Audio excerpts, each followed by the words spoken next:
The world of retrofuturism fascinates me. In many ways, exploring it is like opening a time capsule, like being transported to another world not unlike our own. There's this dreamlike quality to the aesthetic of slipstream chrome that gleams beautifully in its reflections, to the curves so slick you can't easily tell where one edge of the machinery begins and another edge ends.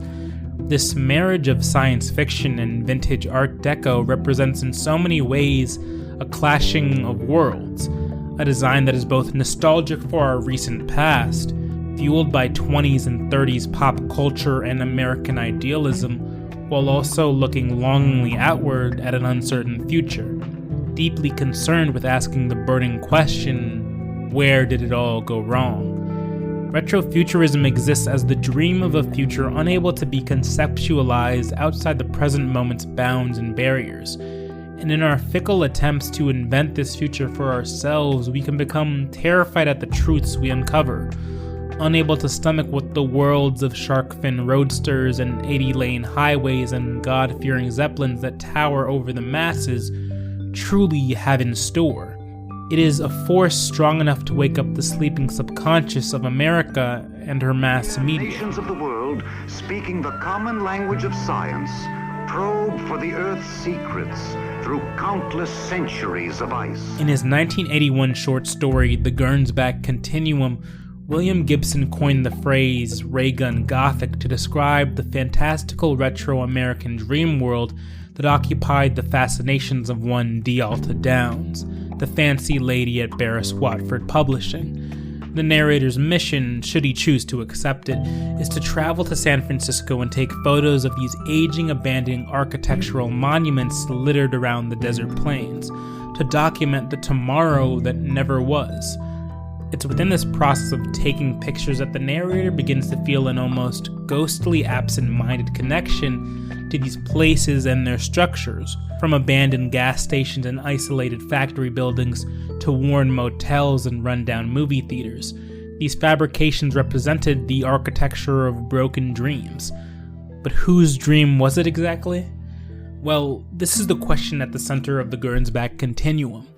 Gibson makes this commentary about the role of advertisers, designers, media companies, and their executives of the early to mid 20th century in creating not just the future of our dreams, but creating the psychological impetus that made us long for that future in the first place, as some kind of mass media inception.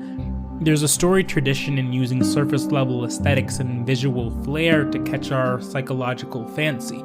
Ads and commercials which proclaim that there was a flying car in your future or a techno gizmo with your name on it. And in their haste to deliver this dream of a future that wasn't yet tangible, not quite realistic or achievable due to the constraints of technology at the time, they created, in effect, a nightmare. A nightmare that spoke to something deeply painful and isolating.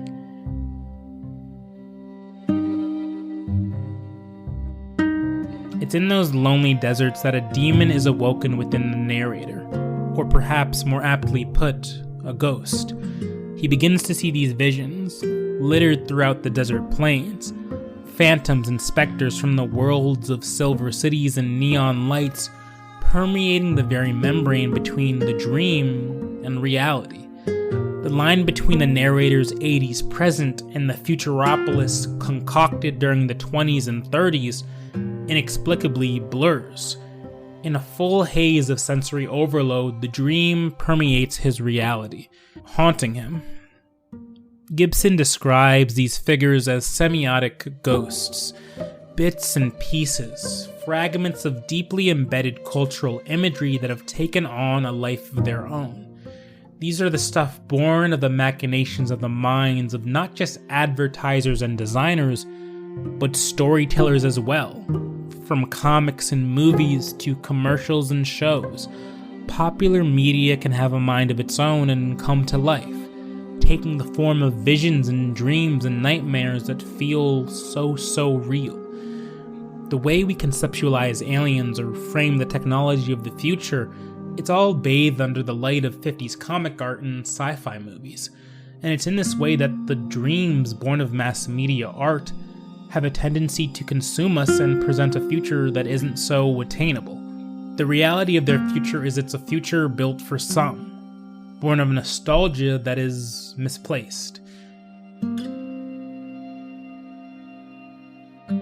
The narrator realizes this in another Raygun Gothic haze, seeing visions of these perfect people in white, blonde hair, living in a perfect city.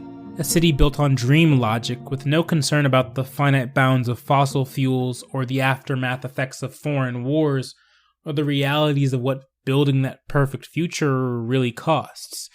This is the nail in the coffin for the narrator.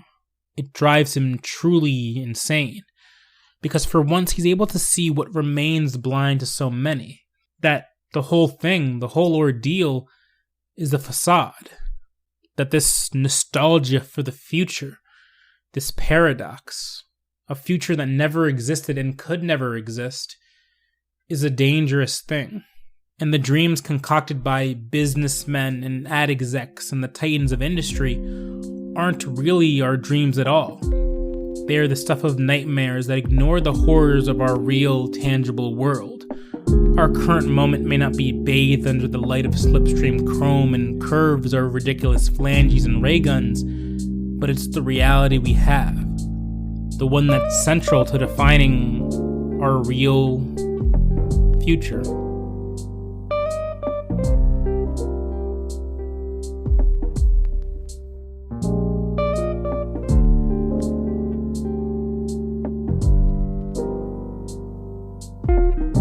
Mind Theater is a solo effort produced and written by me, Ayo Akingbade.